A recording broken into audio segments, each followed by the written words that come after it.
favorite place to be, the home of my most famous app on my cell phone.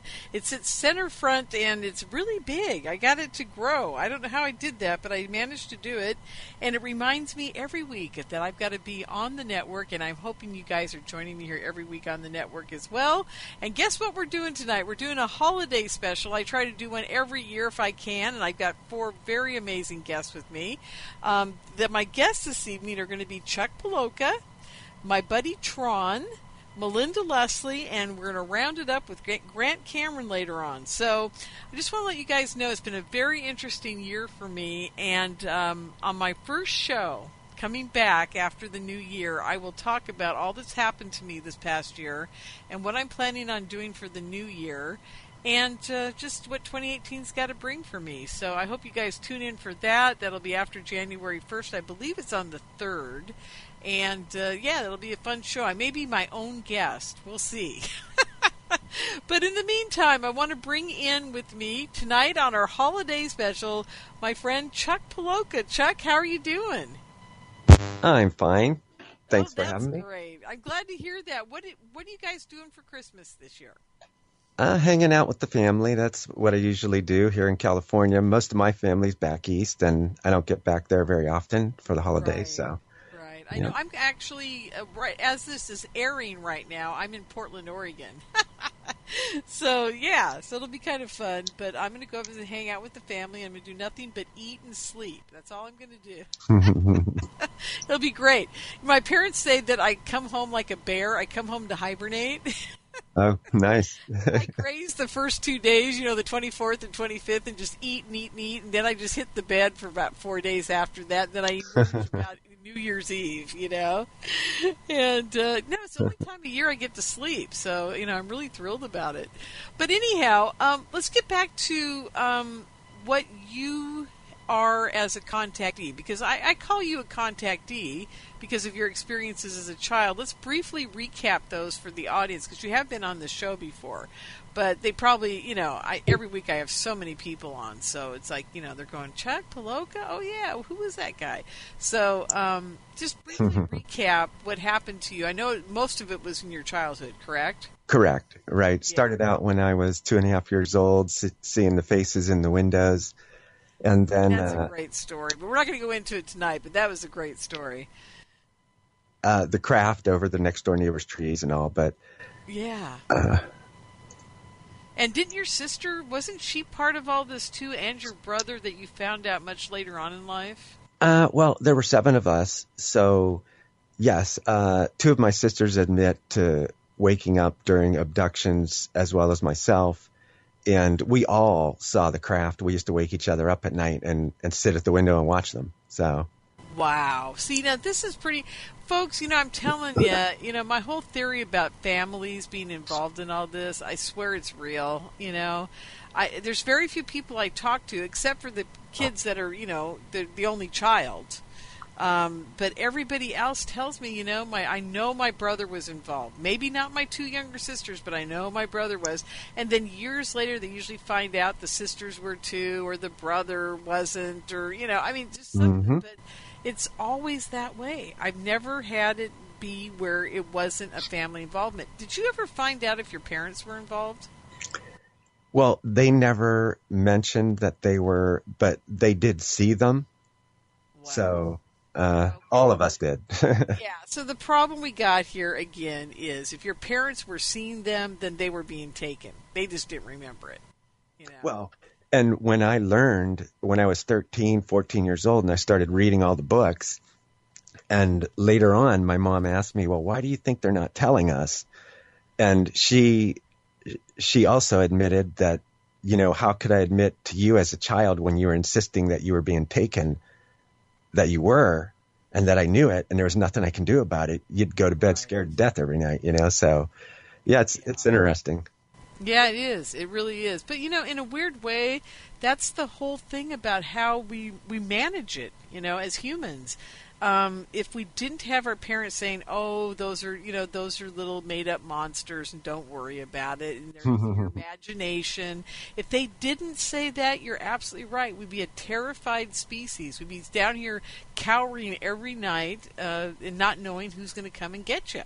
You know, it's really it's an amazing thing that they actually do give us the amnesia and don't let us know what's going on to the best of their ability, because obviously people like yourself are remembering. You know, this amnesia thing, actually, and I hate to say it, Chuck, I think it's a good thing because, like you said, we'd be in fear all the time. And what good is that, you know? Right. Now, when we were young and we were watching them, we weren't in fear when we were seeing them. We were, right. Wow, look at that.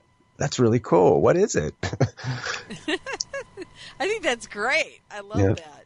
But did they ever do anything to you on the ships that would have made you afraid? Do you remember anything at all? No. Other than waking up and seeing their faces, and then when I would look and become aware of them, instantly, boom, right back out. Yeah, exactly. And, the whole Whitley Strieber thing about him being knocked out all the time, quite often, but then recovering memories later in life, he always said, I'm glad I didn't remember anything when I was younger. Because if I had, I wouldn't have been able to be objective about it as an adult. Right. So it really is a good thing in a weird way.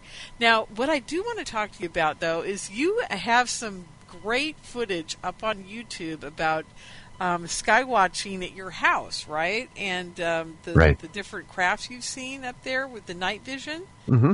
Tell people how that started for you, and be sure to talk about the part where your daughter got to see him too. Isn't that correct? Your daughter saw him? That's right. Yeah. Actually, because of that sighting is why I started the night vision. That's when I went and bought my goggles, and that was like 2008. Great. Tell people in much detail about the 2008 sighting, because I think that's extraordinary. Okay, so I had started laying on the ground, grounding, because I had heard that was really good for you. And a couple of months into it, I had the feeling something was going to happen, and I called my daughter, and she came out. And a couple minutes later, a craft came across the sky, blinked twice on its way across the sky, continued to go, and then the next one stopped in the middle of the sky, then flew a perfect square, and then bounced back and forth between the two upper corners of the square for maybe 20 to 30 seconds.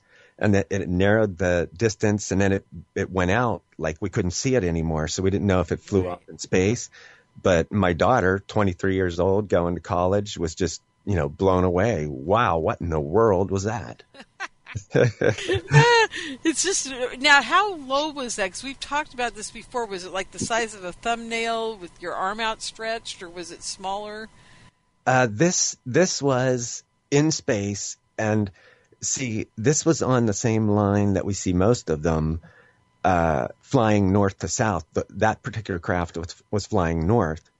Okay. And it was in space because what we were seeing is the reflection of the sun off of it. And it was actually probably 45 minutes after you could see them, you could start seeing them moving in the sky.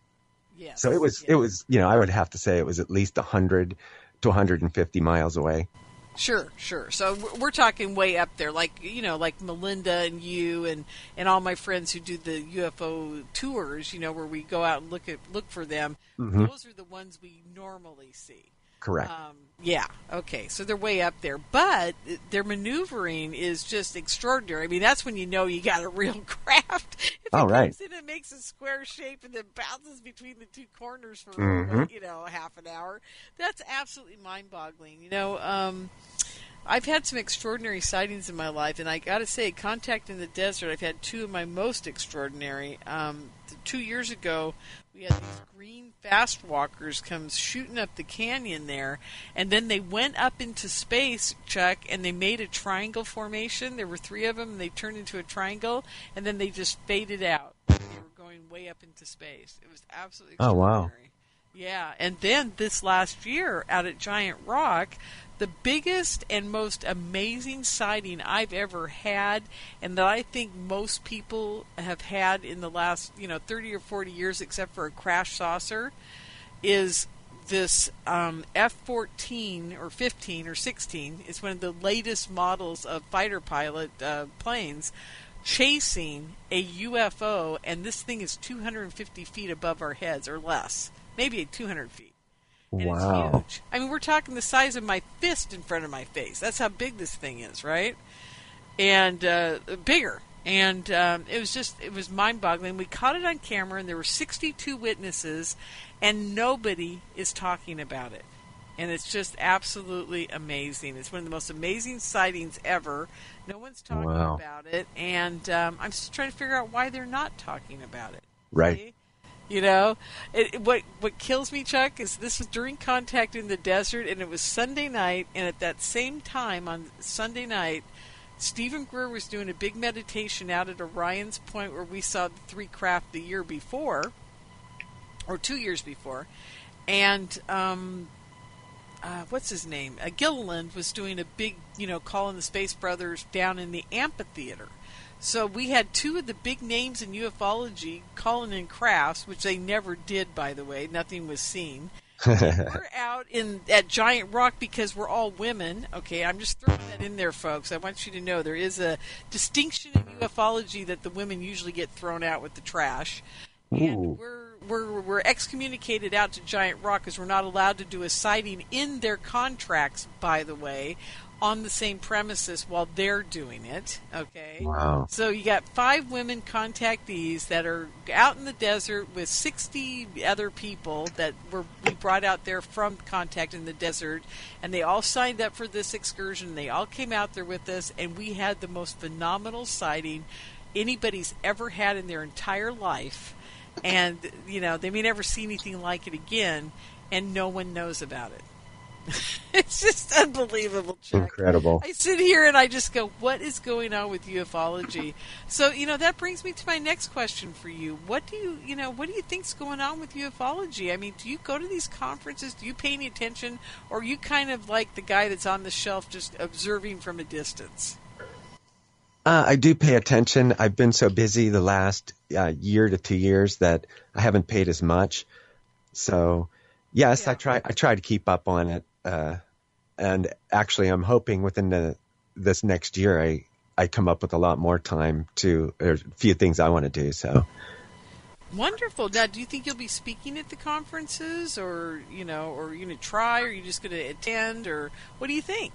Well, I'm going to try to get back out. My son, I had backed off for a while because my son was in school, and my wife was concerned about his safety if I'm out there saying things that someone doesn't like. So right. Now he's back home, so I can get out there again.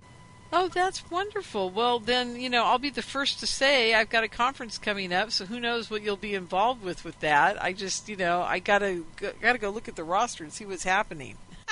I'd love to have you there talking, because I think you and your friend Dennis, he's quite an extraordinary guy. He comes now. Tell people what you've done for us in the past. You guys show up. You bring a big screen TV, and several occasions you guys have been out at the Delta with us. You've been at my place of residence in our clubhouse. You've been, you guys have been everywhere with us. You've been at the Petaluma Senior Center. Oh, yeah. Yeah. You went to Mount Canocti with us. Oh, yeah. Yep. We've had some real fun times, I got to say, folks. And most of the time, you were also up in Volcano with us. So correct.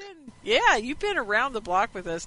Most of the places we've gone with Chuck and Dennis, we have seen some extraordinary craft on those TV screens. I mean, honest to God, just really extraordinary craft.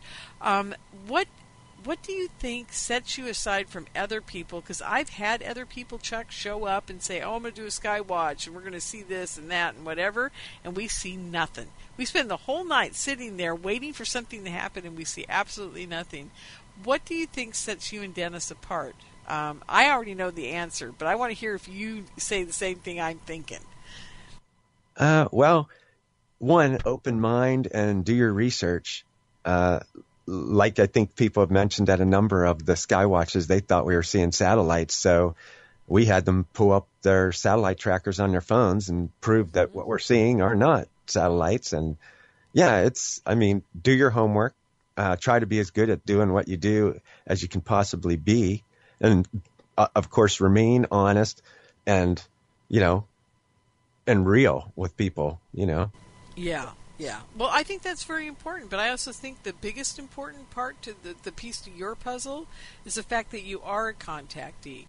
Because, Yeah, because, the biggest thing that I've noticed is, James Gilliland is a contactee, so is Stephen Greer. But I'm not sure that, and I know this is going to sound really weird, folks, I'm not sure their heart is in the same place it was 10, 15, 20 years ago when they were having all the contact, because they don't seem to be having contact anymore. Isn't that odd? And I think the people who are very close to their contact, in other words, they keep it close to how they live their life. They live in a truth. They like what you just said. Look for the truth. Try to keep it real. The whole bit.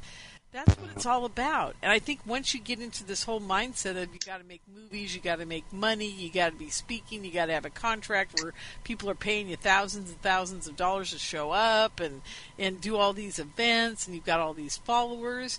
At some point, I've noticed when that starts happening for these people, they start losing their connection with these other dimensional beings. And I just love the fact that you and Dennis are so down to earth and so non-pulsed by what's happening around you and very connected to it still and looking for the truth. I think that makes all the difference as to why you're continually having contact. And I got to say that for Melinda Leslie, and I've got to say that for myself and Misha and all of us gals who go out and do these sky watching events.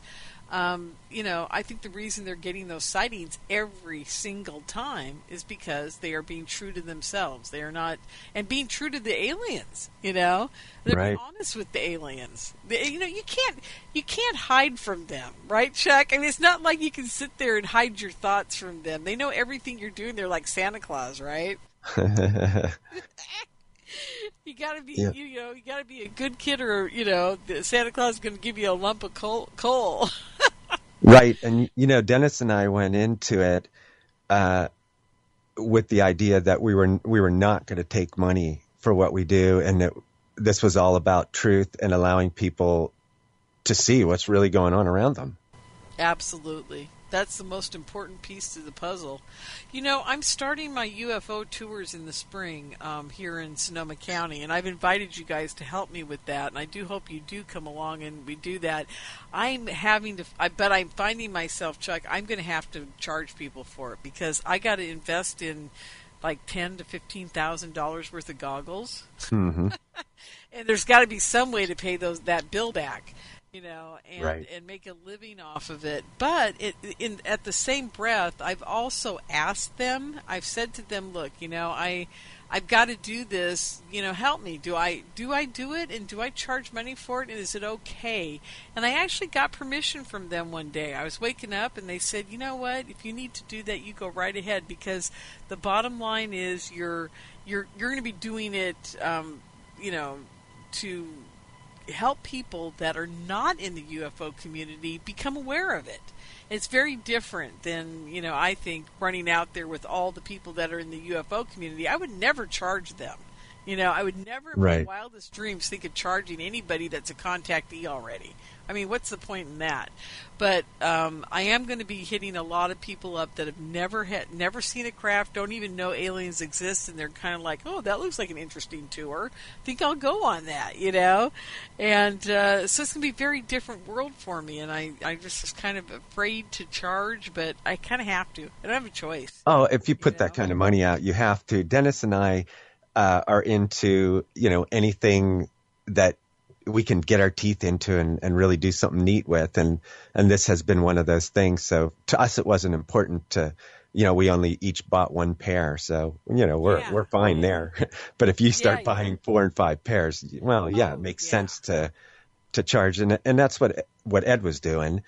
And, he had at times 8 and 10 pairs, and that makes sense.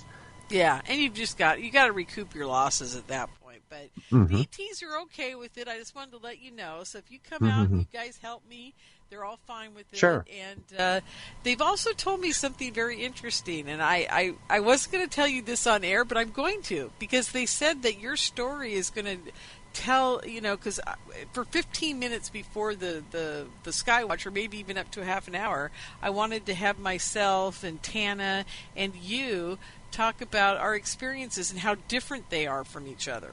And they told me that the three of us, or even just me one night, or Tana the next, or you at one point, or whatever, we're going to be able to get to a lot of people that have never even heard about this phenomena before, and they're actually going to change their mind about it, and they're going to be more open-minded in the future.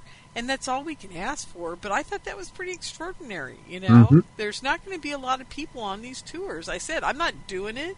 I told them, I'm not doing it if I have to put up with skepticism all night. I really am not going to do it. And they said, you won't have to worry about that. They will be able to hear the truth in your voice and Chuck's voice and Tana's voice. And I said, okay, well, if that's the case, then I'll do it. You know, it was kind of like one of those, I'm not doing it unless you give me permission, but I'm also not doing it if I'm going to get in a bad time. So, have you ever had people come up to you and say, I just, you know, you're out of your mind, this doesn't exist? What are you doing? Yes, and, you know, there are two ways to handle it. You can tell them, you know, I ask them, have you done any research? And a lot of people have done such a minimum amount that they really don't have anything to say about it. But then I like to educate the people on what exactly they're looking at when they're out with us, so that they understand that these things are flying around 100 to 300, sometimes further than that, out in space. You know, obviously it's not being talked about on TV. So, you know, you tell me if you think you know what's going on. Please explain it to me, because I seem to know more than you know about it. So why aren't you listening to what I'm saying? Yeah, exactly. And you know what? Most people, we were up in, where were we? We were in Lake County. We were up at, gosh, I can't remember the name of the city. It wasn't Canoctomy. Lakeport. We were in Lakeport, and we were up in the library there. And there were a couple of people in that room that were not believers, but I think by the end of the day, between you and Douglas and myself, I think that these people actually had a change of heart. I had the husband of a woman up there who is not a big fan of the whole thing. He goes, oh, she drags me to all this stuff, right? Mm-hmm. He left. He looked at me and he said, you know, this is very, very interesting and very compelling. And I never thought I'd hear that out of him. And so you did a really good job that day. There were a couple people in the room that were skeptical, but by the time the day was done, in spite of the 104-degree room temperature, or whatever it was. Oh, that was the day we were putting ice packs in our armpits. Oh, my goodness. Yes. Anyhow, in spite of the heat, people were actually coming away from that with new information and very excited about the future of ufology and the fact that people actually are having these sightings. Mm-hmm. You know? So I was very happy with you that day. I mean, I think you did a really amazing job. Oh, thank you. Convincing people, because, you know, that's all we can do in the end, you know, is sit there and try to convince people that this stuff's all real, you know? That's right. Yeah. So what does your daughter think about all this? She saw that with you. Is she a true believer now? Oh, absolutely. And cool. I wouldn't say that she wasn't a believer before. She kind of sees it as, why would we know everything that's going on? You know, I'm sure there's all kinds of things going on. They're not letting us know about it. So why should I be surprised? Yeah. It's funny. She out of college and married and got kids of her own now? Not married. Has a great job. Is enjoying life. Good. Yeah. Yeah. Well, has she ever gone to a UFO conference or anything? She hasn't. But I was going to tell you. Go ahead. Yeah, go ahead. No, go ahead. I want to hear this. She had me over for Thanksgiving, and she said, oh, you see those couple people over there? They're kind of into some of the things that you're into. So I went over and I said, hi, I'm Chuck, and started talking. And the one guy said to me, he's there, you know, you mentioned UFOs. Is there anything really to that? And I started laughing, and he looked at me and he said, wow, that's the best response I've ever gotten. Why did you laugh? And I said, because there's so much to it that it's actually funny to me that there are people that don't realize that it's a reality. Right. Absolutely. I hope he didn't take offense. I'm sure. Oh, no. But he thought it was hilarious. He said that was the best response he's ever gotten. He was just like, wow. But when I was done talking to them, his wife said, are you a hugger? And I said, excuse me? And she said, a hugger. I'd like to give you a hug and thank you for what you're doing. Wow. Wow. You know what? That is the most beautiful thing I've ever heard. Hmm. I got to tell you, that doesn't happen a lot for, many of us. But, what you did is you just changed somebody's whole paradigm in that dinner. That's That's so right. cool. I That's right. love it. Well, what we're going to have to do, I hate to say it, but we've already exhausted our time here for this segment. I can't believe it. So, Chuck, I just, I really adore you and Dennis, and I look forward to working with you guys in 2018. Do you think that 2018 is going to bring about any disclosure or anything, just quickly, do you think anything's going to happen? I kind of doubt it. I don't think they want us to know, and I think that the kind of disclosure we're going to get is cartoon type stuff. Yeah. I hate to say it, but I think you're right. Well, that's the way it's going to have to be for just a while longer. I think. By 2020, things are going to start really shaking loose. That's what I they hope. told me. They said 2020 and beyond is going to be very different than now. Because our country's in upheaval, and there's a lot of other things that are going on that are taking up people's, time and energy. Hmm. But once we get that all straightened out, I think things are going to be very, very different. So there we go. Well, happy holidays to you, and thank you so much for being on the show tonight. Oh, thank you, and right back at you. You bet. And we'll have you on for a full show here in a few months, and it'll be wonderful. So Great. thanks, everybody. Keep sticking around. We're having a great holiday special here tonight on IRN. We'll be right back. Welcome back to the California MUFON Radio Show Holiday Special, folks. Hey, I've got one of my best friends here with us on the show tonight. I think I have a lot of my best friends here on the show tonight, but I'm really excited to bring Tron on with us, Mr. Plutronus, Tron to me. I hope he is to you guys as well. Tron, how you doing? Hi, everybody, and Merry Christmas, and thank you, Lorian, for having me on again. And I'm doing great. Thank you. Oh, yeah, I'm really happy to have you. I'm kind of flummoxed here because I'm trying to make sure we're recording, but we are. I don't record often, and, these holiday specials are always fun for us, and we sit here and we battle the technology, but that's just the way it goes, right? That's true. Yeah. So anyhow, what are you going to do for Christmas this year? Well, it's almost like deja vu, but I got my ham license, and I bought a radio that's broken. I knew it was broken when I bought it. And it's a transceiver. It's a 100-watt ham band, multi-band transceiver, and the guy misrepresented it to me. He said he told me it was broken when I bought it, and it was a $1,000 radio, and I got it for $250 on eBay. And when I opened it up, I could see that one side of it had been sitting in, it has saltwater corrosion. And I should have known better because I bought the radio from a guy in Florida. There you go. And they just went through 20 hurricanes down there in standing water. So anyway, that's what I'm doing for Christmas is I'm fixing my radio. Cool. Sounds like fun. It is. The whole ham thing, it intrigues me. And, Art Bell started with ham radio, didn't he? Yeah, that's true. That's true. Yeah. And a tape recorder. And a tape recorder, that's right. And he used to tape the shows, and then he'd rebroadcast them, wouldn't he? Yeah, well, he actually had people call his trailer, and he'd record them. And then he'd go into they had these free 1 hour time slots on the radio stations late night, and then he'd go over as a volunteer and play the tapes back.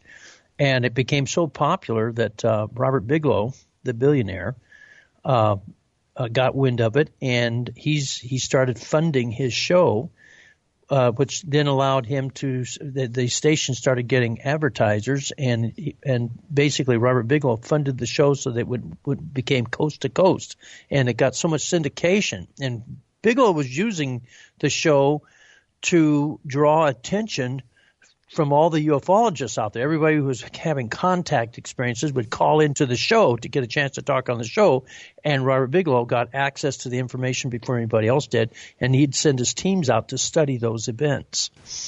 Really? See, I didn't know that. Oh, yeah, that's how it worked. This is back when it was Dreamland, though. Dreamland, that's right, yeah. Dreamland and Coast to Coast. And then all of a sudden, Art Bell started having all these problems. What? Well, his son was kidnapped, and then there was, all kinds of weird stuff was going on, and it's right around then is when Art Bell dropped out of radio, and the reason is he was drawing too much attention to the right subjects, in my opinion. Yeah, very interesting. Speaking of drawing attention to the right subjects, you told me, I don't know if we could talk about it on radio, but you said you've had a Men in Black experience in your life. Can we talk about that, or is that something we shouldn't be talking about here? Well, in order to talk about it, I have to do a whole lot of background yakking.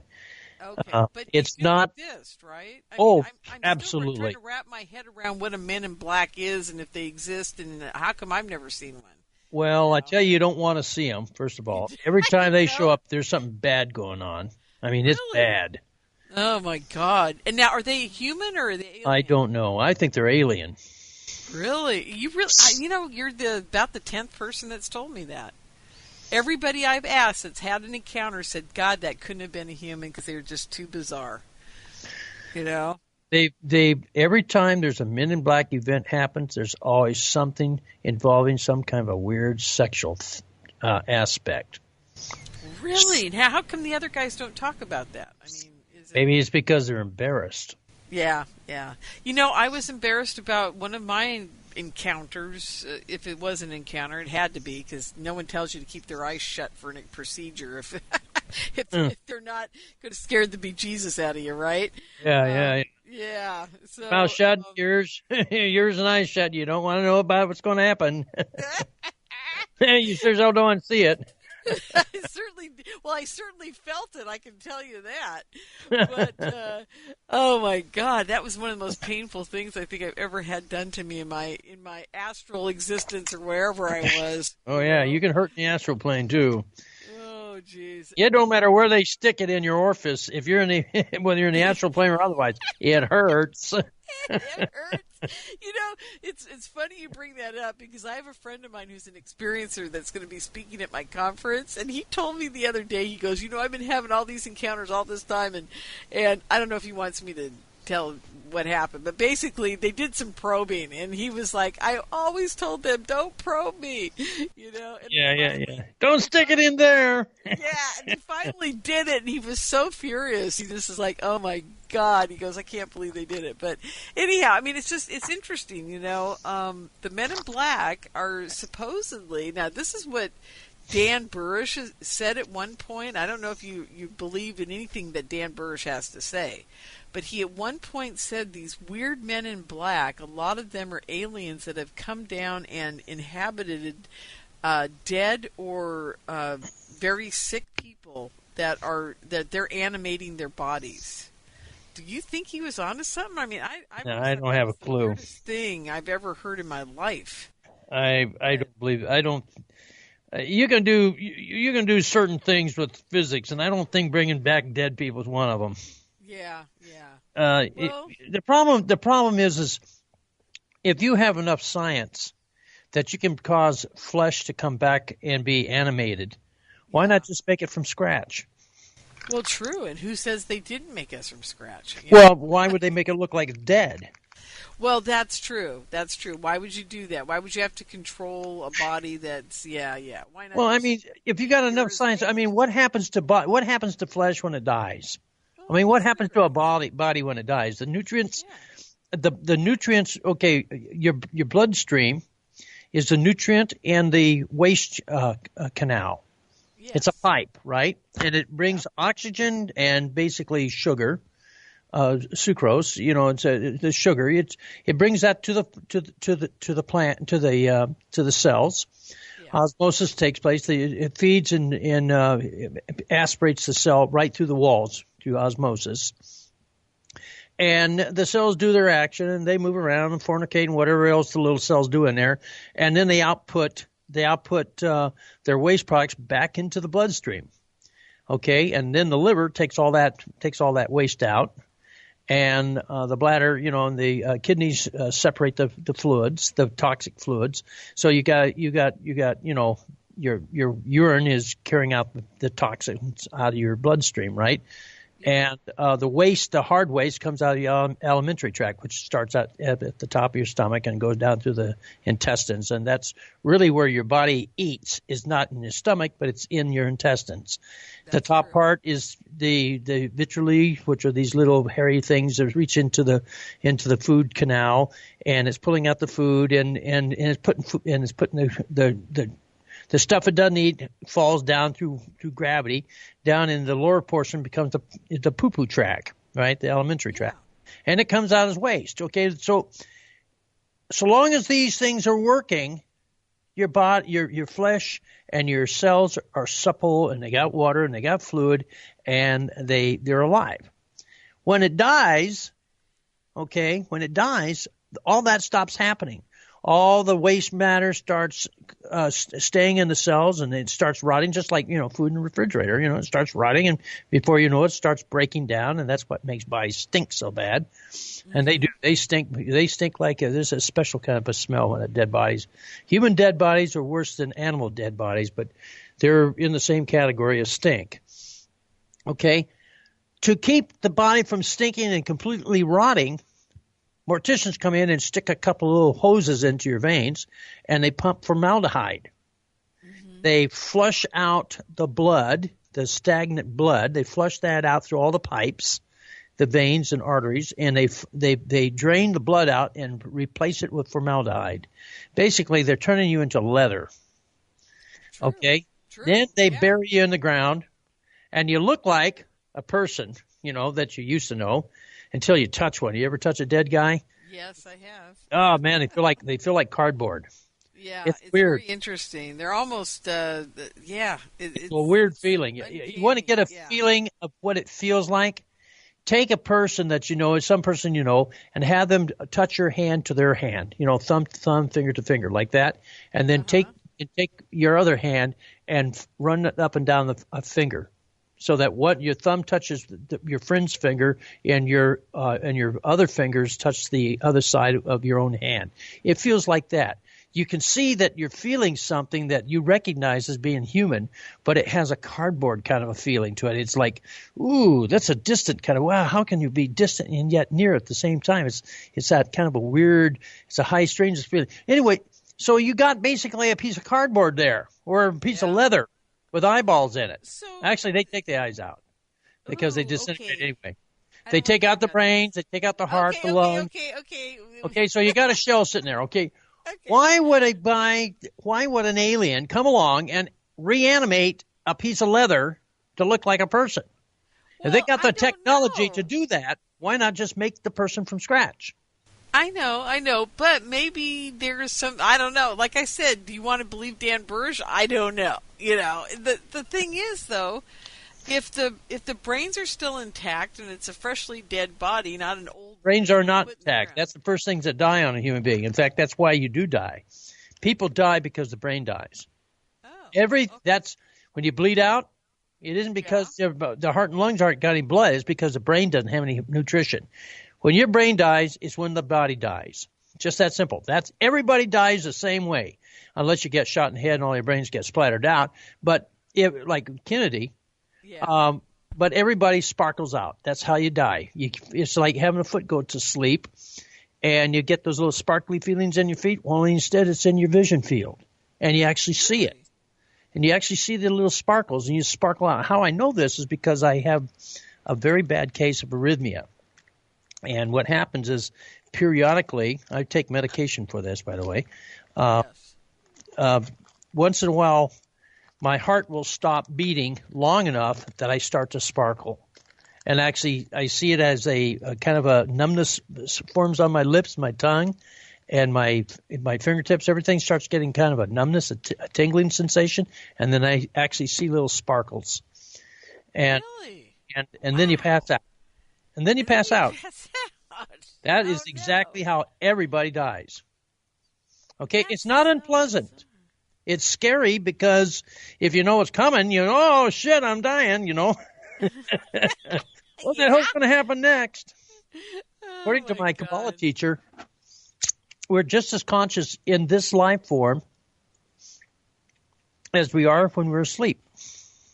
Wow. Because this is very interesting. It's yet zero. It's the yeah. See, I was just going to say that's taking you straight into the next realm, and which is the astral plane. Exactly. And if you're awake in the astral plane, when you die, you lose your. Remember, your consciousness is not you. It's not your brain. The brain is a computer. It's a fabric that allows consciousness to express itself. True. Absolutely. Okay? Yep. If you got a computer that's smart, if you got a computer with enough switches, enough diodes, enough switches, eventually it'll become conscious. Because God's consciousness is everywhere, and we get our consciousness from God. God is the source of everything that's alive. It is the source. It's just the source. And if you have the right conditions, the right fabrics, consciousness will take hold and exhibit itself in that place. So if you've got a world that's got enough silicon laying around on the beaches, and you have enough water in the right combinations, enough germanium and uranium and the impurities, where you could literally have a beach full of rusting silicon, and with a flashlight, you could actually have consciousness form in crystals on a beach.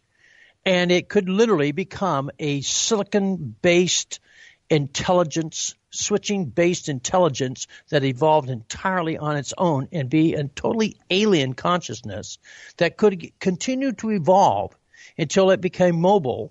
And the only reason why we became mobile is because we could get better food sources, according to what everybody says about evolution. We evolved. Wait. Do you believe that? Because I thought absolutely you were of the mind that the aliens messed with us. Well, yeah, sure. We absolutely. Inky told me that he made humans in the Garden of Eden. Really? And he's still alive. He's a dragon. Yeah. Well, and you're not the only one that says that, by the way. I've got 3 other guests that absolutely have met him and say he's exactly what you say he is.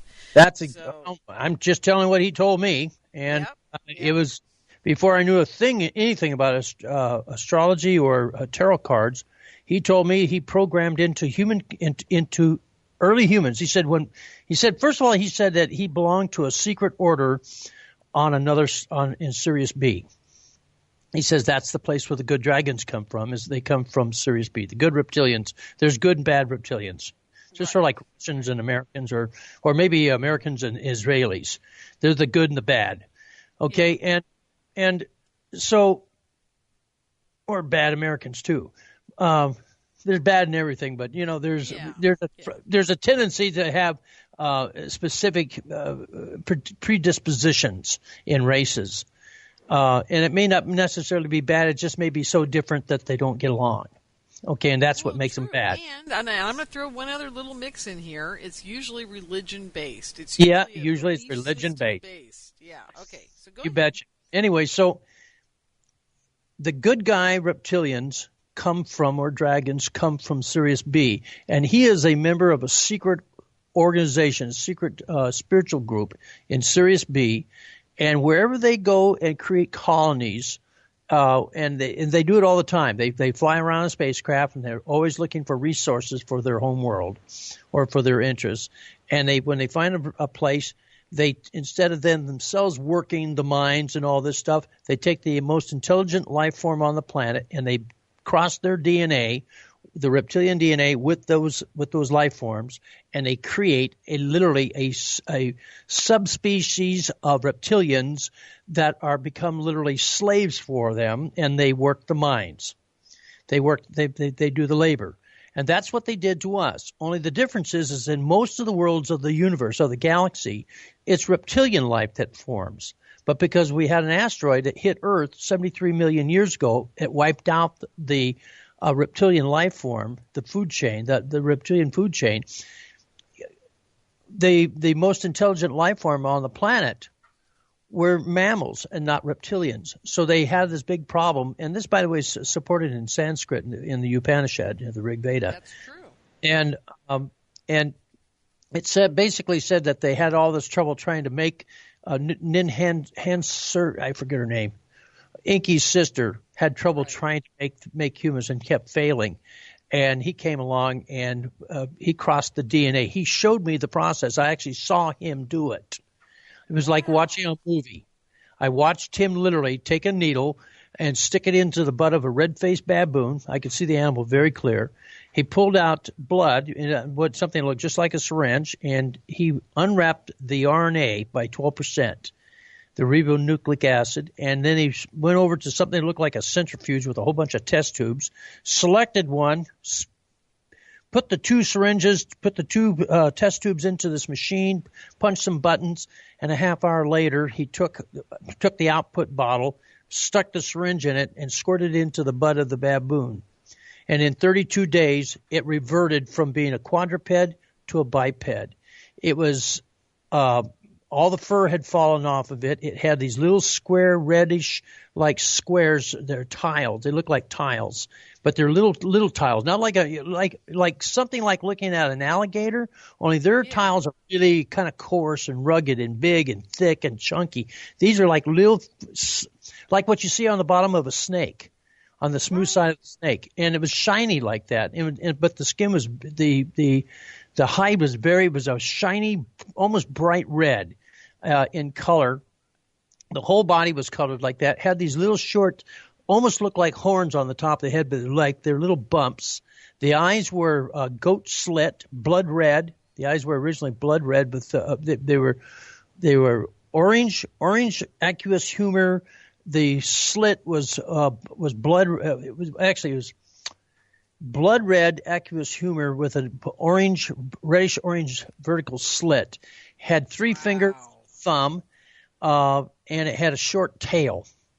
And it looked just like early drawings of, the devil.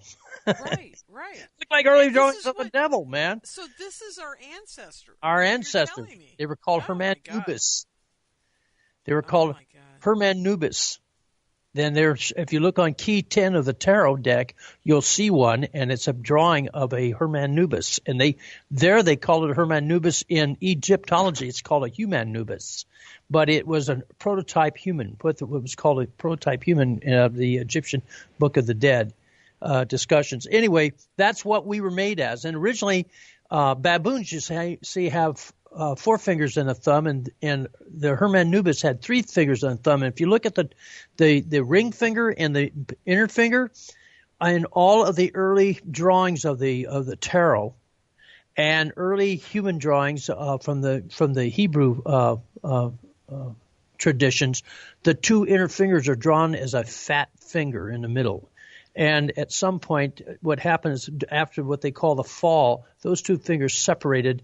We sloughed off our reptilian hide and became what was called in the Bible as being naked. And what was happened is we no longer molted.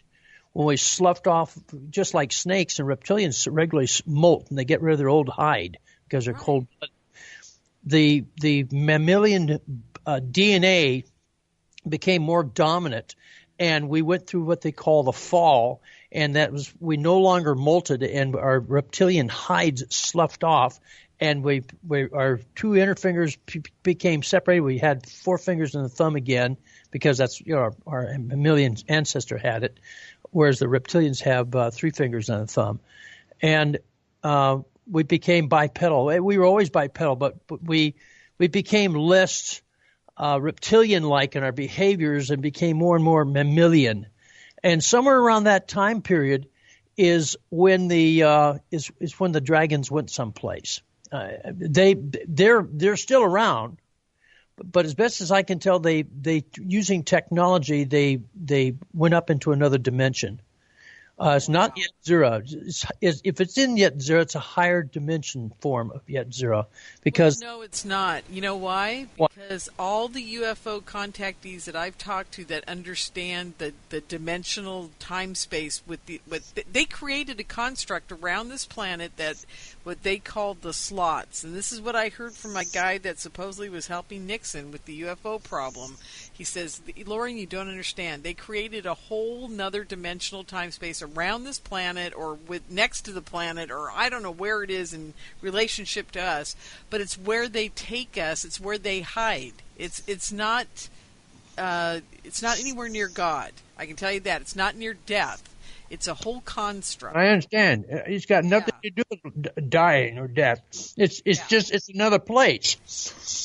Exactly, but it's related to us. It is where it's like them being in our upper atmosphere at all times. Right, yeah, exactly. Yeah. When I did that, I did that one lecture at your conference where I showed the craft plowing the fields. That's exactly what I was talking about. Yep, that's exactly it. And what it is they can hide there, and we can drive right through it with a spacecraft. And That's right.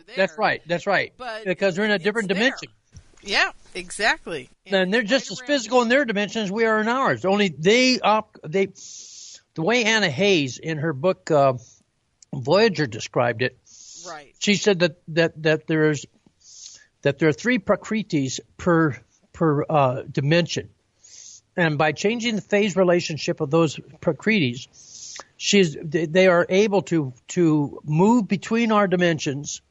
They can pass directly through our walls, like when they want to abduct us and pull us out. That's right. They just pass a beam down, change the phase relationships of the spins of the electrons in our dimension.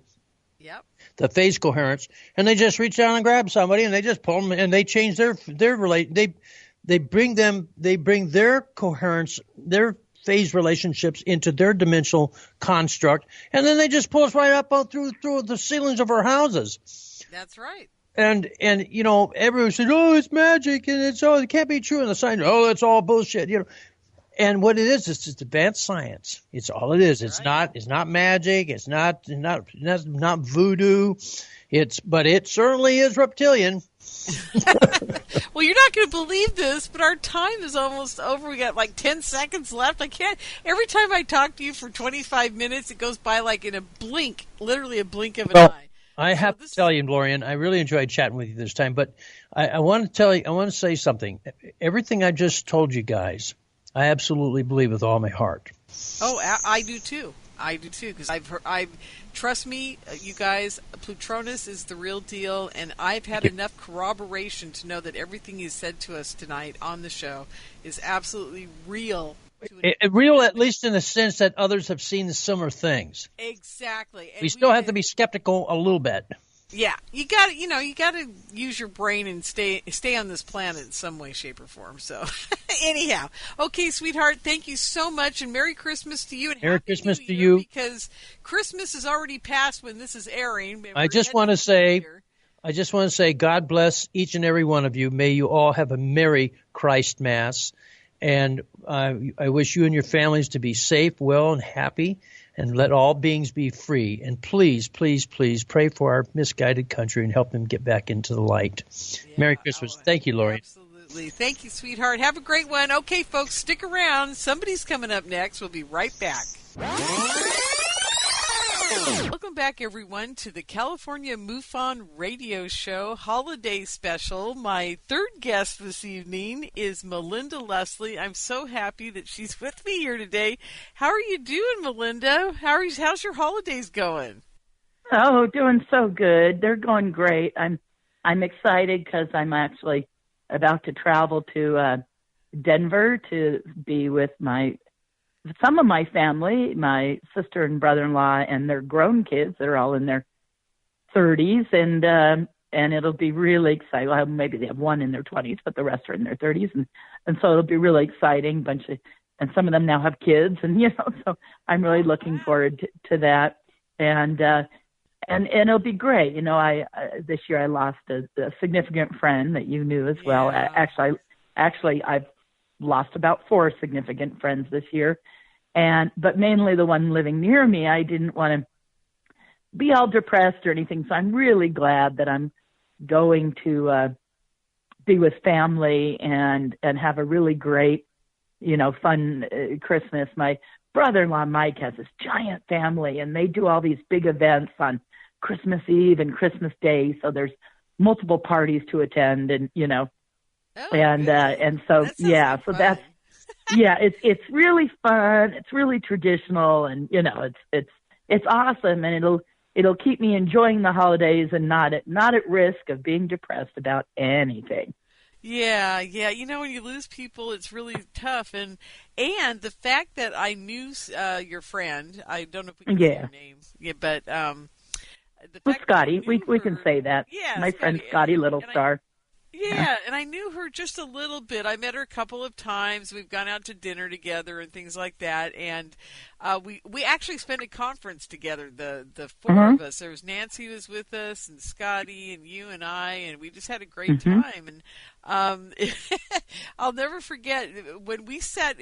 We should tell the audience what we've been up to. She used to Yeah, sure. go out with you to Las Vegas and do a little bit of gambling, and Yes. since she's passed on, I've become your new gambling partner. Yeah. Which has nothing to do with UFOs and aliens, but you guys, it's so interesting. I swear to God, I was sitting at the table, and I could just feel Scotty standing right there with us, telling us what to do, and exactly. just laughing at us. Yeah, yeah. No, she was right there with us for sure. As a medium, I talk to dead people a lot, and I'm in quite a bit of contact with her as well. Some of the other people that have recently passed and everything, but no, they're and over the holidays they're definitely with us, so yeah, it was it's really fun when we go do that, and I'm so glad she took this online course to play Baccarat. Or Baccarat, as it's pronounced, and she spent a lot of money to take this online course, and then taught me so she'd have someone to go with. And then when she passed, I'm like, well, I know how to do this. I need someone to go who can go gamble with me, And I'm not a big gambler. I mean, I never ever was my whole life. I'm not even a slot player or anything. But when she taught me that to go play with her, it's really fun. And what can I say, Lorianne? We'll just let everyone in on the fact that we do really good. Yeah, we do. It's pretty amazing. God, you guys, it's pretty amazing. I never thought I'd be sitting here on a UFO show saying, yeah, learn how to gamble. Yeah. Learn how to do it right, See, that's the Well, trick, she paid thousands of dollars for a course. Yeah. And it was to learn these progressions that they had spent millions of dollars and computer time to come up with what were the progressions that most likely won. So it's totally legal. There's no, you're not doing anything cheating or whatever, but it's the progressions that if you play them consistently, they win more often. And what can I say, man? It works. It does work. I'm just absolutely well, shocked, and it was something paid for and developed by Kevin Trudeau, who you and I are such friends, fond of, even though he's currently in. You told me it was a Kevin Trudeau type of program. I was like all over it. I was like, are you kidding? I love that man. People don't know this about me. I followed him religiously. I listened to every radio show live during the afternoon while I was working. And when he got thrown in jail, I was depressed for a month. I swear I was. Because I felt like a guy that was really out there. I mean, he isn't, he's another typical kind of, egomaniac out there in the business, I gotta say. But he had the right idea about stuff. He knew our government was after us. He knew what was going on. A great conspircy guy. I mean, on top of it absolutely. All. And really good at teaching people about the law of attraction and how to create the life of your dreams. And my listening to information from him on that changed my life in a really positive way. To now, I have this extremely successful business, and, can I toot my own horn for just a minute? Yeah, please do. I got all excited today. Something caused me, I hadn't looked at my reviews on TripAdvisor and Yelp for a while for my UFO sighting tours. And probably most of your listeners know this. I have UFO sighting tours. In March, I will have done it 7 years. I'm now last night was tour number 841. So, unfortunately, I've had a little bit of some weather stuff lately. And between Thanksgiving and Christmas does slow down for me with tourism here in Sedona. And so, and that combined with some cloudy skies. So, but I have completed 841 UFO tours. And only once did my clients feel they didn't have a sighting. So the 840 tours, my clients always thought they had sightings. I had a client recently say, "Oh, you're going to be over 1,000 soon," and I tell you, Laura, it's like my head spun around. I'm like, what, but that's true. By this time, well, let me see. Shortly after the first of the year, I will have passed 900, and by this time next year, I'm going to be saying I've done 1,000 tours. I'll probably be over 1,000, and that just makes my head just spin. I'm just I can't believe it. Sweetie, if they had a Hall of Fame for ufology, you would win that category, just like the hockey players, I appreciate you saying that. I appreciate you saying that, but you and you and I have talked about this. I lament sometimes that I feel I'm not, and it's okay, because I don't want it to be an ego thing. I want to just do good work, I want to present people with sightings, and I want to do my abduction work, and I want to help abductees, and I want to do the MyLab work and get that information out there and inform people. But I tell you, it's like, feeling not recognized in ufology. I mean, yes, I am to some degree, but, I'm not one of those speakers asked to do every conference and asked to do every TV show and asked to do not even close. And sometimes I feel like no one knows what I'm out here doing, but that's just silly and that's ridiculous, and what? Listen to me. I want to tell you something. It's a badge of honor in this community not to be one of those speakers. I'm telling you, because that really means you're doing the right work. There are too many of them out there that are not doing anything for anybody except for themselves, and that's true. How I feel about that, Yeah. I'm like, my God, I cannot handle it, and I'm really, that is my big bandwagon. That is my mission these days, is to expose all the people in ufology that really aren't doing anything to advance it. You're one of the most thorough, most amazing researchers I've ever met in my entire life. Oh, you're so sweet. Thank you. I seriously, Melinda, the day I met you, I said to you, I'm going to get you out there and speaking at all my conferences, and hopefully Well, I appreciate that. And I appreciate that you've done that. You more than anybody have, as far as for my lectures and getting my research out there, provided me a platform, and I really, I so appreciate you guys. I want all your listeners to know, Lorianne puts on all these amazing conferences, UFO conferences, her JFK conferences, her mind control conferences. We've had an amazing experience doing a TV show together that our shows have yet to air, but they will. We've got, I think, 14 or 16 in the can. This week I'm finishing up the credits, and I think we're launching January 1st. That would be so awesome, you guys. We worked really hard. I'm totally guilty. And we've had amazing guests. We've had amazing guests, and I want to give our guests credit. And and even though some of them were taped a year ago, their information they're going to provide is absolutely still current and fantastic. Yeah. No one will know, and I shouldn't say we taped them a year ago, because no one will know watching these programs that they were done back then, at all, except for, those of you who have followed the fact that we're even doing this. But otherwise, people won't know. They're timeless, and they're so good, our guests, and they're all recognized, well-known people in the field. And some of them we got into, another side of them that may be, like an aspect of them that they don't talk about or that isn't known. And so you're going to see a different side, even though they're familiar people.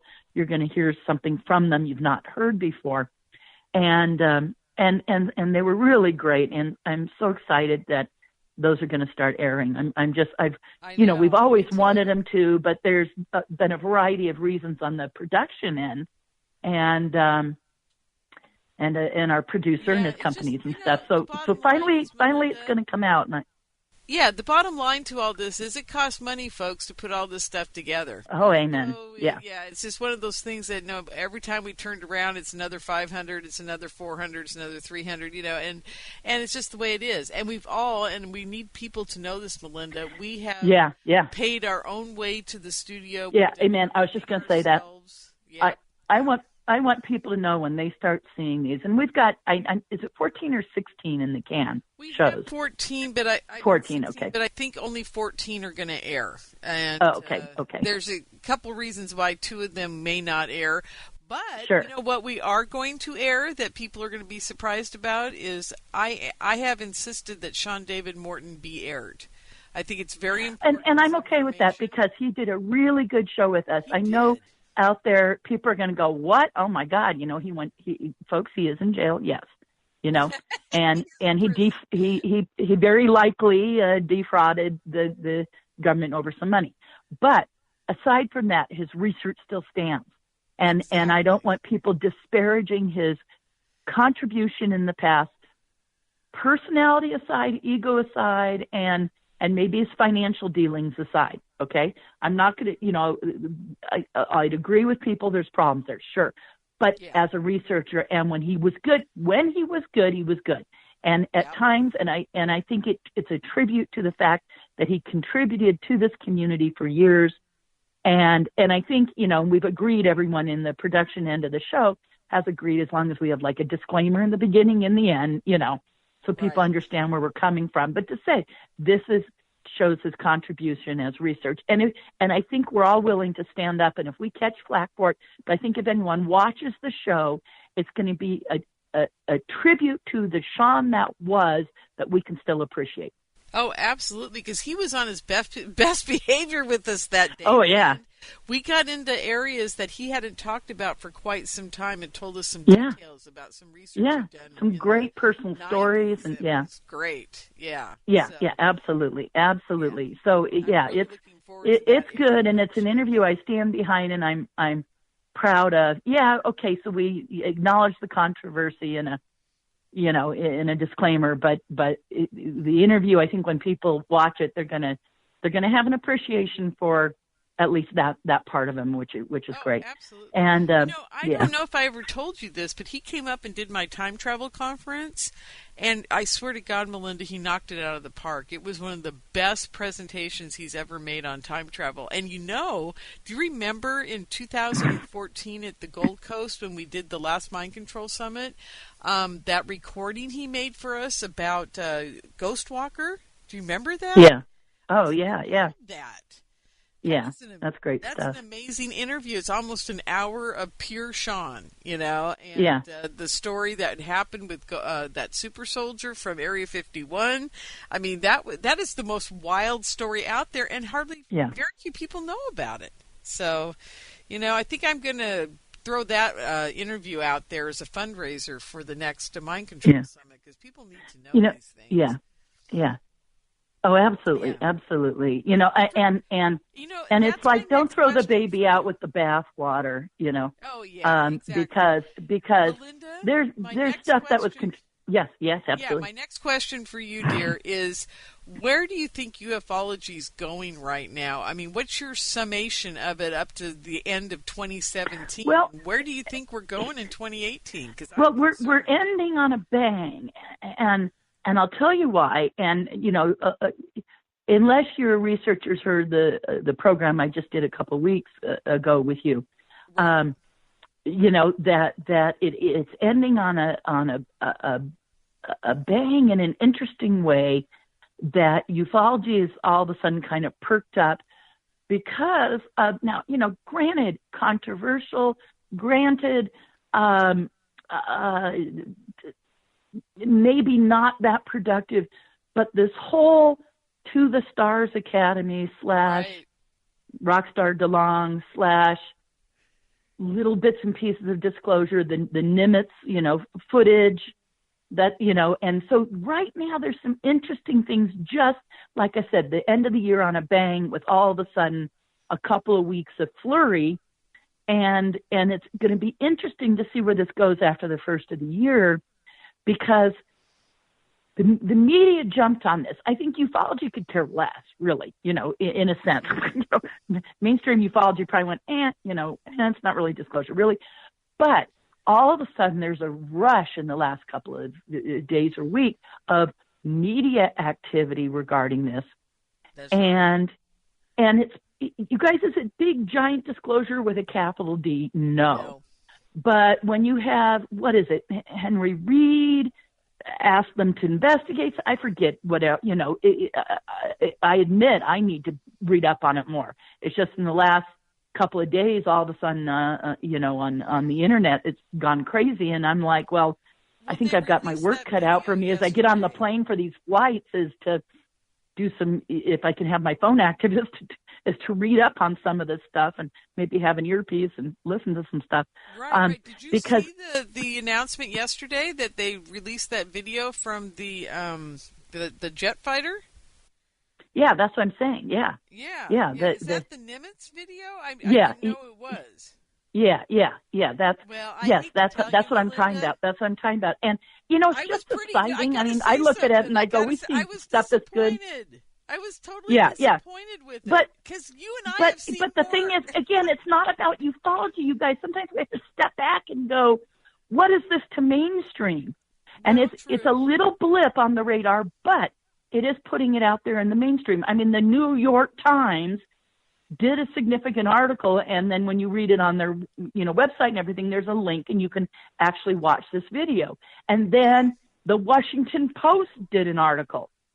And the Huffington Post does stuff, but we've had they've been in our camp for a long time now. But to have the New York Times, the Washington Post, it's like, you guys don't underestimate. Now, no one reads the media anymore, and that's a problem, because John Q. Public is, unless it's on Fox News every night, they're not going to get it. But the thing is, it is being picked up now on the news and whatnot. And I've had a few clients for my tour comment on it, Really? So it's like, you guys, this is getting out there. It's a small blip, but that's why I said it'll be interesting to see where after the first of the year this goes. If it builds and there's a momentum, if it creates more stories, if New York Times and Washington Post do follow-ups, we'll see. If it makes television, we'll see, but that's why we're saying we're ending on a little bit of a high note in ufology as far as for the year.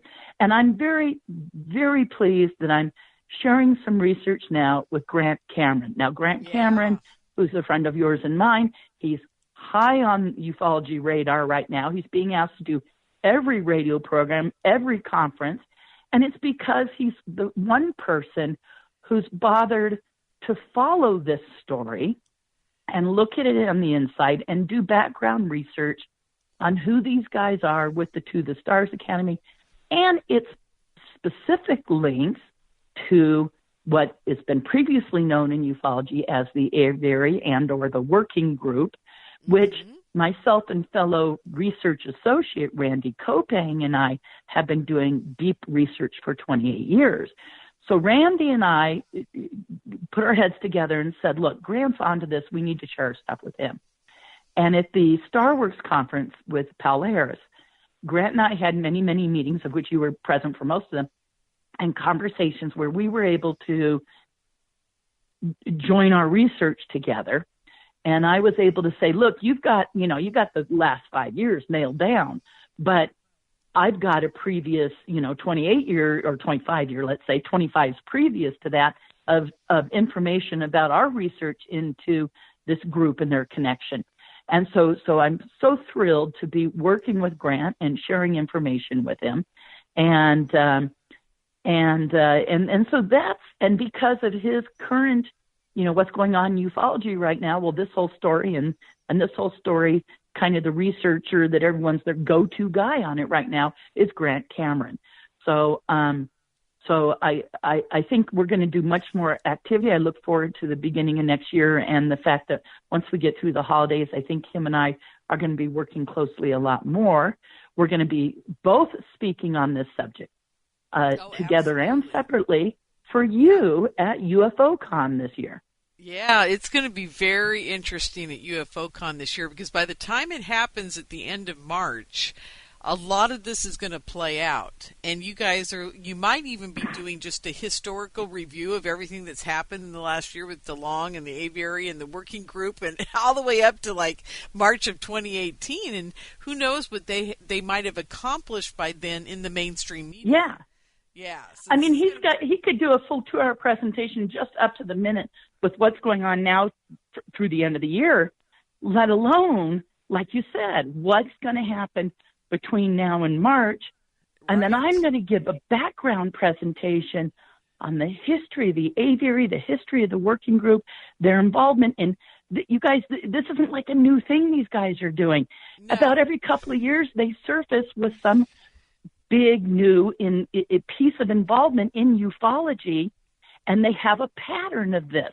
So this is just the current phase of their pattern, and it all gets back to, as I said earlier, not disclosure with a capital D, but disclosure with a little d, or what ufology will call soft disclosure. That this is this the big end game? No. But it's pushing that ball further down the field towards disclosure being possible. And is it going to happen next year? No. Could it happen in 10 or 20 years? You guys, I don't know. A couple of years ago, I would say, it's 20 years away, But now I'm going, well, wait a second. This is pushing that ball further down the field. And we'll see what happens. Could it mean nothing and it will fizzle out? Yeah. Highly likely, or it could be that this is the start of something and that these guys are going for media attention and it starts to change the tide of public opinion, and again, everyone who follows the whole disclosure subject realizes it's been on like we call it the 40-year plan, 40 or 50-year plan to do this. But all of a sudden there seems to be a few things pushing that ball down the field, or if you think of like a disclosure time clock, if we were 5 minutes before midnight, now we're 3 minutes before midnight, so all of a sudden something has changed. And when you start to get major media publications writing more serious articles, now I read the Times, I didn't read it in great detail, but I did go through it quickly, and I need to spend some time and really pour over it. But I think it's just kind of softballing it. Yeah. But the fact that they're not, it's not ridicule, it's softball, but it's not ridicule. You guys, that's a change. And that's a change in the opinion of the media, and it's about time. I'm out there on these tours showing people sightings every night. Like I said, I kind of pat myself on the back or toot my own horn is I looked on TripAdvisor, and when you go under Center for the New Age, so I'm on TripAdvisor because I do my tours through the Center for New Age. So I don't have a separate listing. I'm on there with them. But if you go Center for the New Age, and then in their little search engine, you put in UFO.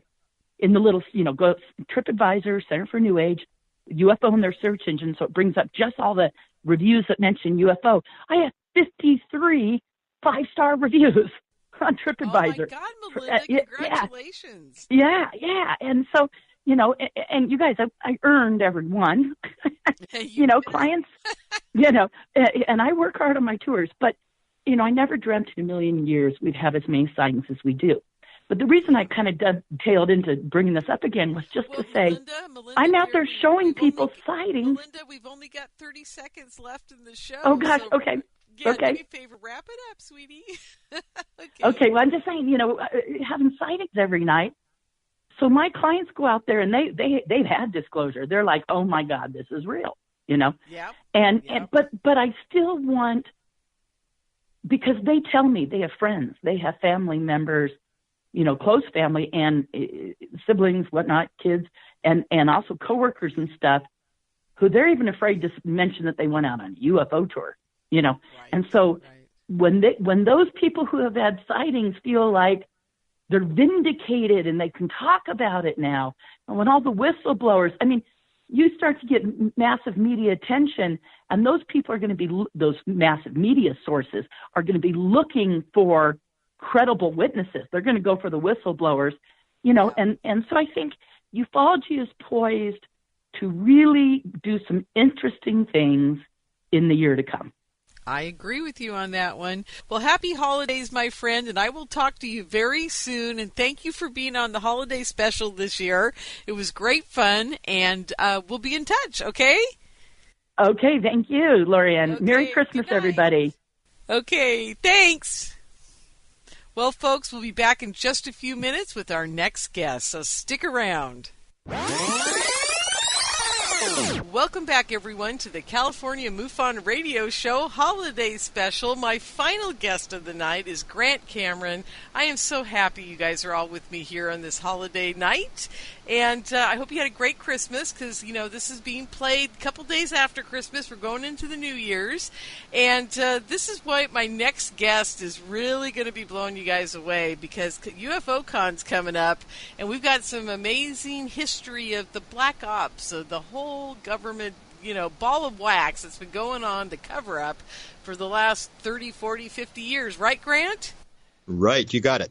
Yeah, it's going to be wild. I just hope you guys can all make it to UFO Con. Now, Grant and I were just talking about how, as of the recording of this show, that, things are unfolding really fast with the whole Tom DeLonge thing and the working group in the aviary and all the guys behind everything all these years.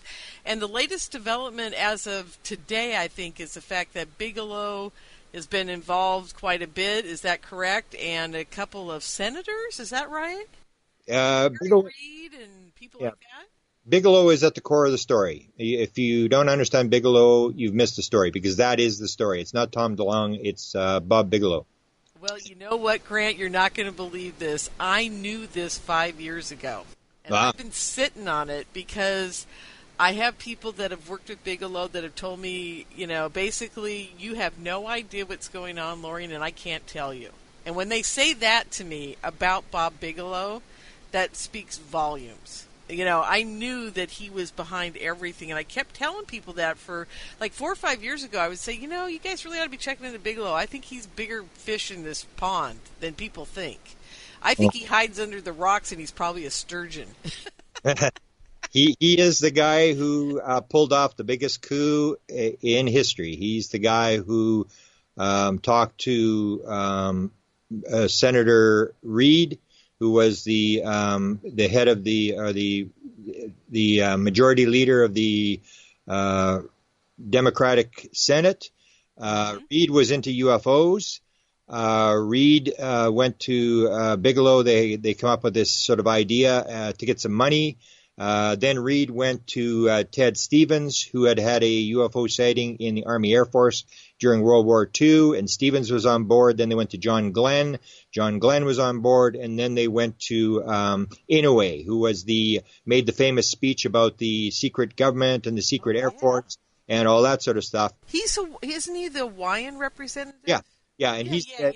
Okay. Dead. I think Stevens is also dead, or no, Glenn is dead.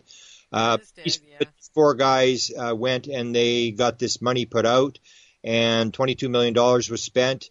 And Bob Bigelow was the contractor, because that's how it works in the government, is if you want to keep it away from the people, you put it in a private contractor, then you don't have the FOIA problems.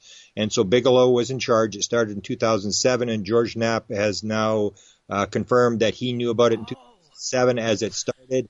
And so for 10 years, and this is where it comes down, you start putting all the pieces together. Bob Bigelow goes to MUFON, and people sign, and even Alejandro Rojas talked about this on the Coast to Coast the other night, and said that all the MUFON people, when Bigelow offered all the money, Bigelow stated quite clearly it was not his money. And people were, in order to be part of this, had to sign a non-disclosure agreement, and Alejandro did not sign it. And the people apparently that signed it knew that this was the deal. The money was coming from the Black Ops.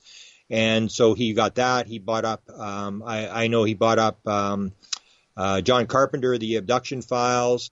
Oh, that's right. Yeah. Okay. And he picked up Von Kavitsky. He was a famous major for the for the United Nations. He was I knew he had bought up his files. He went after the Canadian files.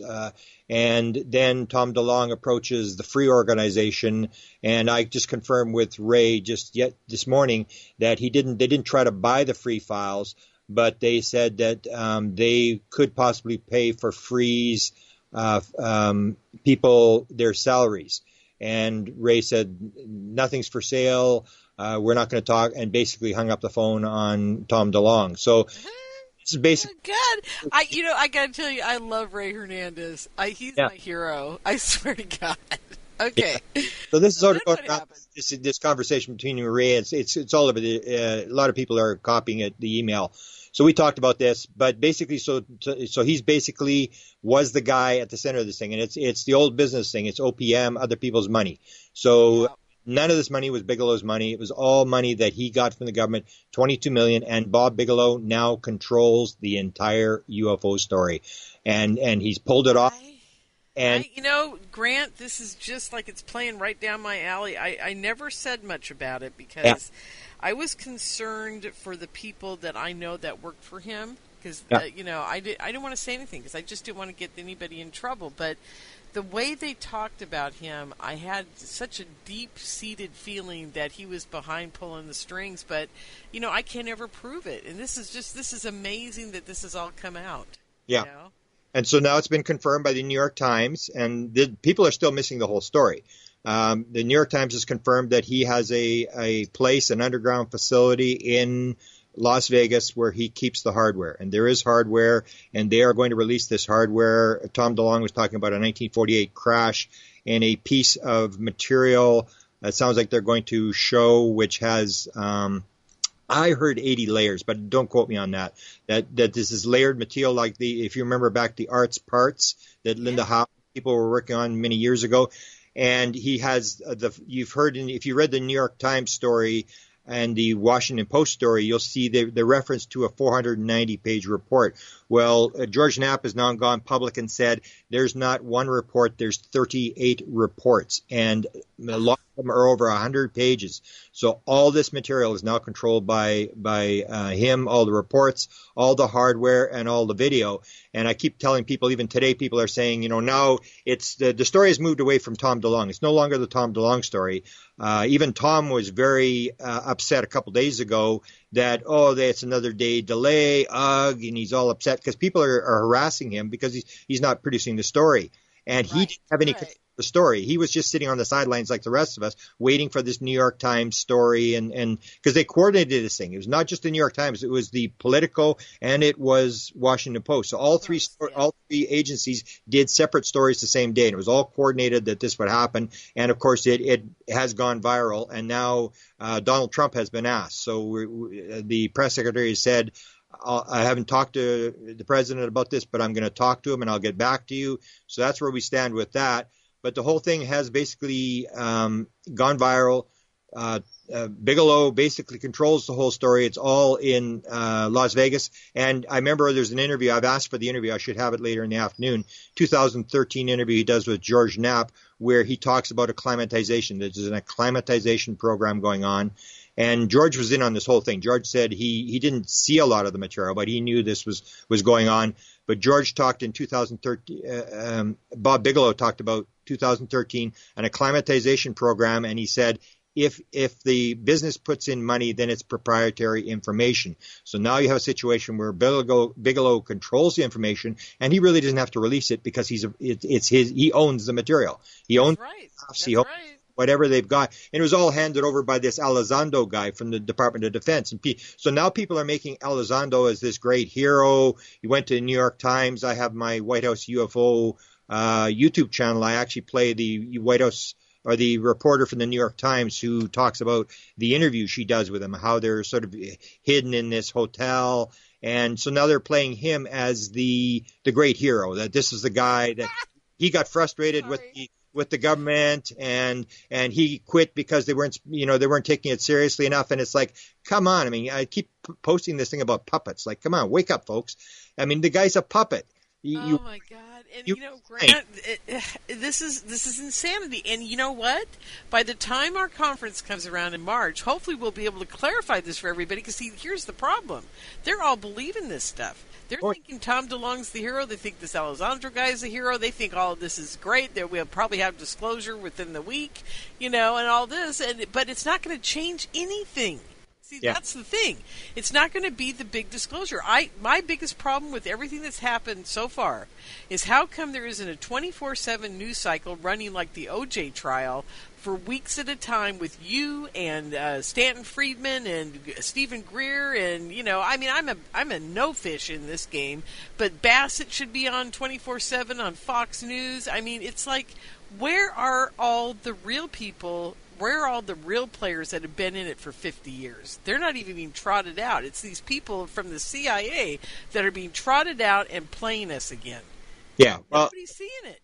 yeah, well, that's the thing. People are missing the thing. It's like, when Elizondo leaves, and this guy saved his life. He writes supposedly a letter to Secretary Mattis at Defense, and Mattis saved his life in Afghanistan. So they're very close friends. And he writes this thing that says, I'm frustrated and I'm quitting or whatever. And the next day he joins Tom DeLonge's operation. And Tom confirmed that he was actually talking to him before he resigned quite a bit. And then suddenly he has all these top secret UFO films that he's releasing.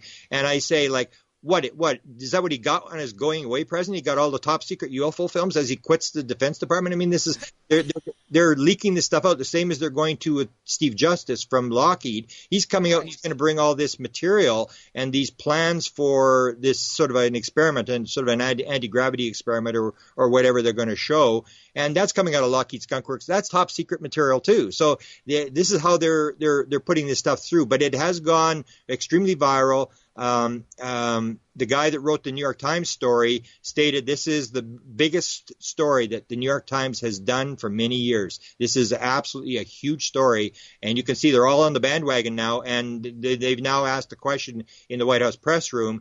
The reporters realize they've been had, and it has gone viral. This story is literally almost 24/7. I mean, I really don't have any time to do anything. I've got all sorts of requests for interviews, and I'm trying to do these updates, and it's incredible what's going on. Well, now, do you think this is really hitting mainstream media head on? Because I'm not feeling it. Oh, absolutely. All you got to do is CNN had Elizondo. CNN's story today is the top trending story on the internet. Really? Oh, yeah. Okay, so then I've been missing it. I flipped on the stations yesterday, and I never watched them, and I went through 20 minutes of, I think a stock report.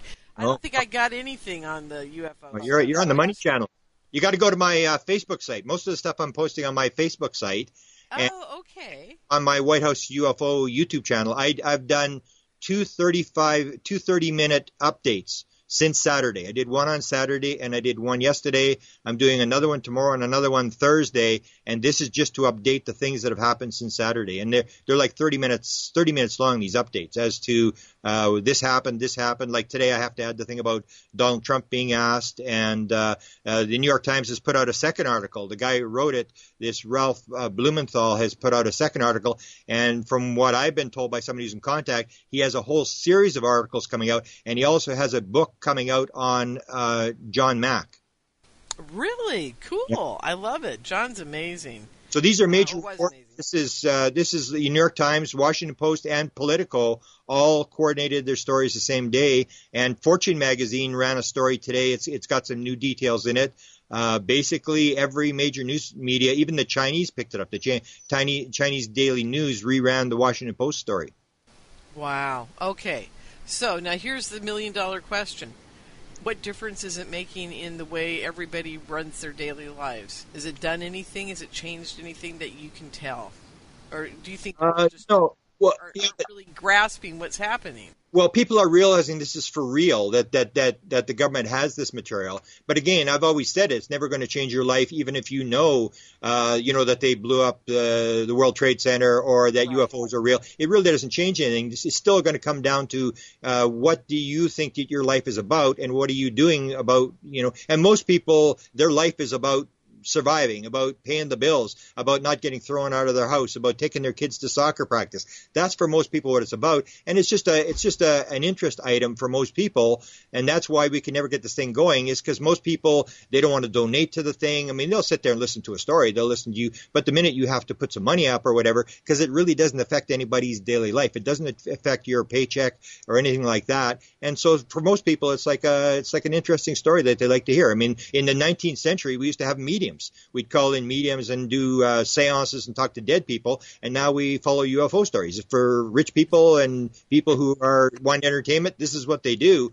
and that's why it's the biggest story for the New York Times, because most people, it's a really cool story. I mean, you don't have to read about Donald Trump today. Now we can, and they even said that this is a break from like Donald Trump, that we can actually do this story and people can take a break and go to this really interesting story about the fact that they had this 37-foot craft that was flipping around, and these guys were chasing it, and it was, doing all these different things, and people look at the video and they go, ooh, ah, but they just go back because you got to take your kid to soccer practice. You got to pay your bills. Most people, it's not going to affect them. And well, the deep-seated implications are that we're not alone. So it should be affecting them. But you know what? I think we've brainwashed everybody enough. There's so much mind control going on with the damn cell phones and everything that I don't think everybody's like, oh, yeah, it's like a video game. Okay, cool. I mean, they're not grasping the enormity of it. And even when that sinks in, the portal people have now started to push. It looks like they realize they've sort of missed the boat here, and they're going to push. I'm 95% sure this portal story is for real. I've got people who may actually be involved in this whole thing. They are pushing this thing, and this goes to a whole new level. This goes to the whole thing of the spiritual aspects of this thing, of the fact that this is not as material as people think it is, that they're coming through these portals, and this completely, absolutely destroys the materialistic paradigm that this whole world is built on. And they're saying that this is a scam story, that it's based on making money, and that this is not the real story, that if you're looking into technology of UFOs, you have missed the story. That's what the portal people are starting to push. So I'm watching them closely now, and to see whether they can actually deliver their story, because they just messed it up. Whereas Bigelow and all the people behind that thing absolutely did this thing to a T. They actually made this thing go viral. The portal people just completely messed up the story that they wanted to put out. Yeah, because it's not solid enough. It isn't a Bob Bigelow's behind it and here's the money and, we can follow this and here are the pieces. Yeah. They've got this enigma, that they're trying to deal with, and trying to get that to people to believe it. Well, you never know, Grant. Maybe they're going to get a video camera out and they're going to record the whole thing, Well, that's what I've heard. I mean, I can't really say too much about it, but it appears in the next couple of months. And I will say, if it gets confirmed, I will say 100% that this thing's for real, because it sounds like they're going to make a move to sort of prove this indirectly to me, but we'll see what happens. And the people that will be involved, I absolutely will trust with my life that these people will be. It's not going to do anything to me, but so that's the thing, is they're putting down the story of the New York Times as being sort of a money grab, and that may be what it is. It's like you're trying to get a hold of technology. Now Bigelow controls all the technology. He absolutely controls the whole story now, and it's about making money. It's about technology. It's nuts and bolts. And in the end, the UFO story may not be as nuts and bolts as you think it is. Even Jim Semivan, who runs the Tom DeLonge operation, said, and I quote this all the time, and this is a guy who had 3 beings in his room, and his wife was doubled over in the bed, and he suddenly was out in the yard in his pajamas and watched this flying saucer fly away. This is a presidential briefer from the CIA who said the idea that we can measure this thing is laughable. How do you define something where there does not appear to be any there? This has got to do with consciousness. This has got to do with multidimensionality that is beyond anything that we have in science. Yeah, he's absolutely right on. I couldn't have said it better. But see, where is that quote? That should be on every Bible. He wrote it in. He wrote an intro to Tom DeLonge's second book, and then it ties in. I even got a email from Chris Bledsoe. He said, "I just want to let you know that I was the first Star Team person that they did." And the Star Team was they had MUFON, but they weren't doing it right. And then Bigelow has 46 full-time people who are the Star Team, who go in and investigate UFO stuff, and it was all paid for by Black Ops. But Chris Bledsoe was the first in 2007, and that's when this thing started. And that's why Jim Semivan knew about Chris Bledsoe at the very beginning, because it was all an inside operation. It was going through Bigelow, and they were gathering up all the material from experiencers, and all the MUFON people who thought they were doing it, to increase things, were basically working for the Black Ops. That's right. Absolutely. And I knew that from the very beginning, too. I knew it. I smelled a rat. I was like, no, no, no. There's much more to this story than people think, because everybody got, as the story came out back then, everybody bailed or jumped ship or whatever, but there was a certain core group of people that were basically winking at each other. And I knew something was deep, deep going on. Really, seriously, Yeah. There you go. Oh my God! So you can put it in your book. You can put it in your book. Your part of your story, because I got to hear your story too. You gotta disclose now.